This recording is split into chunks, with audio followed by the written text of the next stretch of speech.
സംസ്ഥാനത്തെ ആദ്യത്തെ state institute of sports medicine കാട് പിടിച്ച് നശിക്കുന്നു.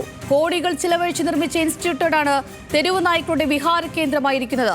സ്ഥാപനം വർഷങ്ങളായി പ്രവർത്തിക്കാതായതോടെ കോടിക്കണക്കിന് വില വരുന്ന ഉപകരണങ്ങളും തുരുമ്പെടുത്ത് നശിച്ചു. സർക്കാരും ആരോഗ്യവകുപ്പും ഇൻസ്റ്റിറ്റ്യൂട്ട് തിരിഞ്ഞു നോക്കുന്നില്ലെന്നാണ് ആക്ഷേപം.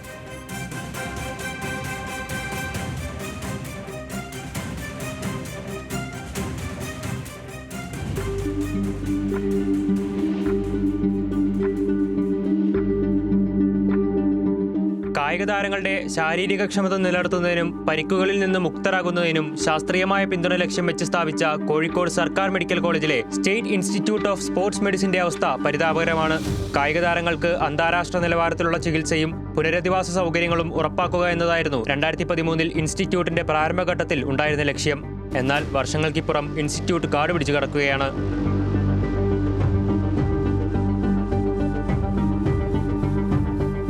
ഇൻസ്റ്റിറ്റ്യൂട്ട് സ്ഥാപിതമായി വർഷങ്ങളായിട്ടും സ്ഥിര ഡോക്ടർ നിയമനം പോലും നടത്താൻ സാധിച്ചിട്ടില്ല.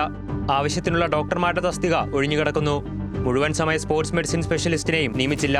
കോടിക്കണക്കിന് രൂപ വിലമതിക്കുന്ന ഉപകരണങ്ങളും ആർക്കും പ്രയോജനമില്ലാതെ നശിക്കുന്നു. ശ്രദ്ധിക്കേണ്ട ഒരു വിഷയം എന്ന് പറയുന്നത് 2 കോടിയിലേറെ രൂപയുടെ എക്യുപ്മെന്റ്സ് ആണ് ഇപ്പോൾ നശിച്ചു പോയിക്കൊണ്ടിരിക്കുന്നത്. കായിക താരങ്ങളാവട്ടെ ഒരു മണിക്കൂറിന് 1500 രൂപ ചാർജ് ചെയ്യുന്ന പ്രൈവറ്റ് ഫിസിയോതെറാപ്പി സെന്ററുകളെ ആശ്രയിച്ചുകൊണ്ടാണ് ഇന്ന് മുന്നോട്ട് പോയിക്കൊണ്ടിരിക്കുന്നത്. അപ്പോൾ ഒരു വശത്ത് ഗവൺമെന്റിന്റെ കീഴിലുള്ള സ്ഥാപനങ്ങൾ നശിച്ചു പോയിക്കൊണ്ടിരിക്കുമ്പോൾ യുവാക്കളെയും യുവതലമുറയും ഒട്ടും തന്നെ പരിഗണിക്കാത്തൊരു നിലപാടുമായിട്ട് സർക്കാർ മുൻപോട്ട് പോകുമ്പോൾ തീർച്ചയായിട്ടും അതിനെതിരെയുള്ള പ്രതിഷേധങ്ങൾ ഉയർന്നു വരും. കോടികൾ ചെലവഴിച്ച് നിർമ്മിച്ച ഇൻസ്റ്റിറ്റ്യൂട്ടാണ് നിലവിൽ തെരുവ് നായ്ക്കളുടെ വിഹാര കേന്ദ്രമായി മാറിയിരിക്കുന്നത്. സ്പോർട്സ് മെഡിസിൻ വിഭാഗം അടച്ചുപൂട്ടിയതോടെ ഇവിടുത്തെ physiotherapy unit, gym, operation theatre, plaster ചെയ്യാനുള്ള സൗകര്യം തുടങ്ങിയവയെല്ലാം അടഞ്ഞുകിടക്കുകയാണ്.